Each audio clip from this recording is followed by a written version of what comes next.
from Neonode, and we've travelled all the way to New York to be at the National Retail Federation's big show.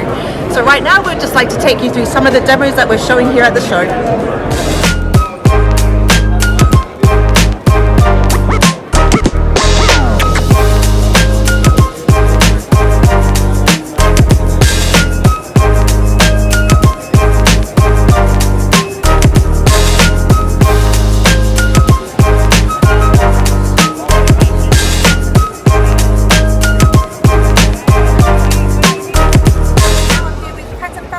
Who's a software engineer at Neonode, and he's going to talk about how we made water interactive. Yes, thank you, Lena.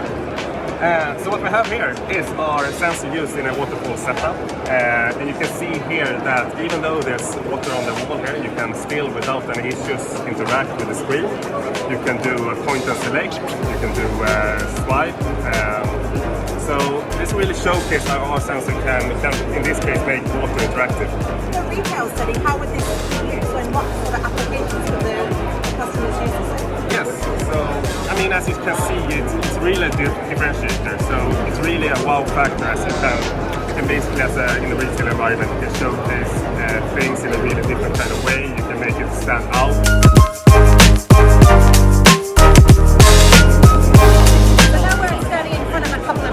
Applications that uses our contactless touch technology, and I think Christopher is going to show us how it works. Thank you, Lana.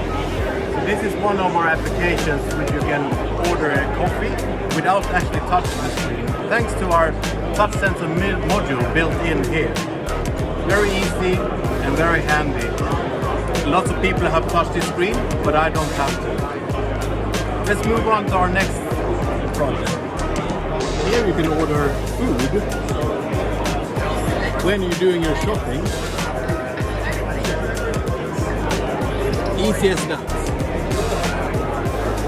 So I can really see the benefit with this when it comes to touching screens in public places, particularly when it comes to food venues.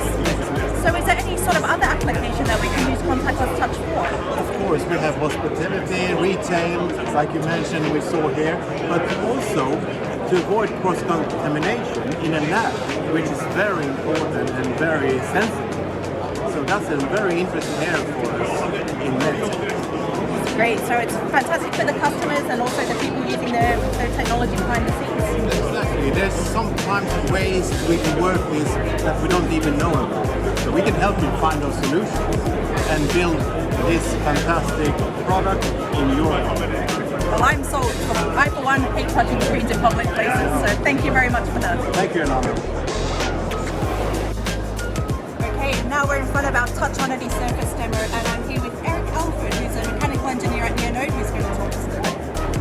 Yes, thank you, Elena. So as you can see here, we have a plate with 3 different materials. Above it, we have mounted a kit using our TSM, our infrared sensor. And as you can see, when I touch this metal, you get sound feedback, and you also get light feedback. Since this is not a traditional screen, you need to get that feedback to make sure that your interaction is registered. And if I'm using this business card, you don't even have to use your finger. Anything works, as long as it breaks the light.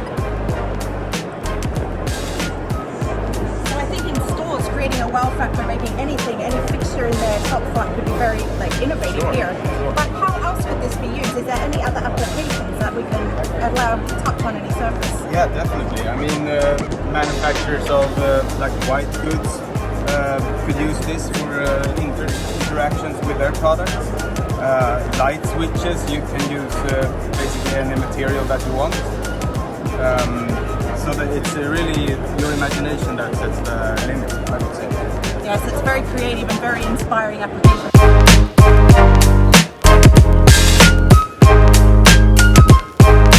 So now I'm here with Johan Schwartz from Neonode, and he's going to talk about some of our holographic demonstrators.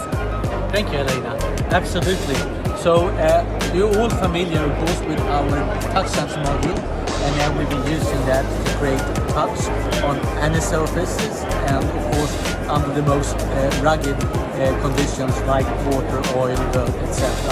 What we now have is a number of what we call holographic implementations, where we combine our touch sensor module with other components.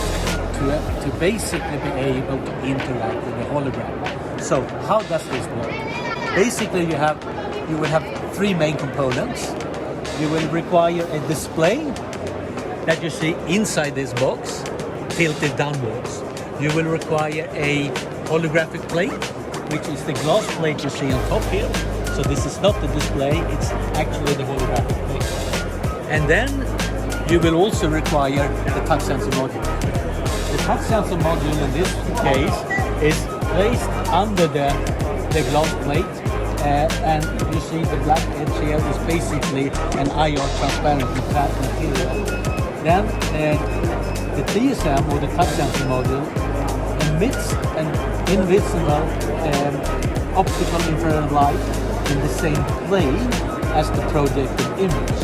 So again, the plate here will project an image of the underlying display in the air. The touch sensor module emitting this invisible light curtain in the same plane as the holographic image enables you to interact with that image. For example, in that way, in the air I interact, and it's not only touch, it's also swipe,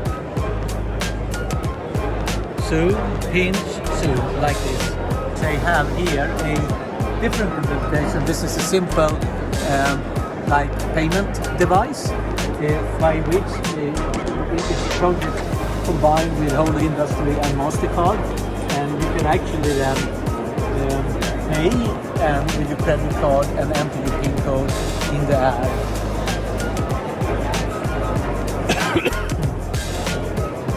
So this is basically your credit card, or it simulates your credit card. You get the display where you enter your PIN code in mid-air without actually touching anything.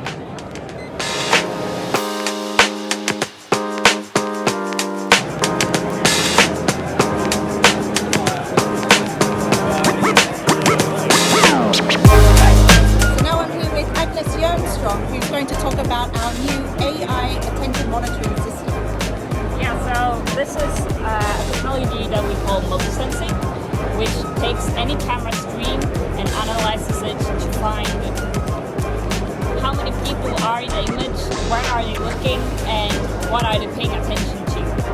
And this data we collect, we summarize in a way that makes it easy for you to draw conclusions of what actually catches your customer's attention.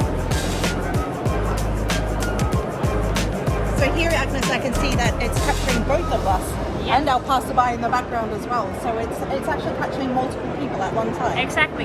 There is no limit to how many people we can track at a time. I think the limiting factor is how many people you fit into the image. And we do that with using just, in this case we've attached this camera here that has two lenses, but we only use one of them. And with just one camera lens and camera stream, we measure both where you're looking, but also where you are in the 3D space. So now I'm back with Eric, and we're standing in front of our next generation touch sensor module. We've got a fantastic display here, and I'm going to let Eric take it away. Thank you. Yes, so as you said, Lena, this is our next generation. It's using the same infrared technology. As you can see, I don't have to touch anything. It's mid-air interaction. Feedback is instantaneous. You can program this basically to get interaction wherever you want. So here we've activated these shelves for the cars, and then you can, whatever feedback you want, you can make it. So here we have different colored lights, but that's just one example.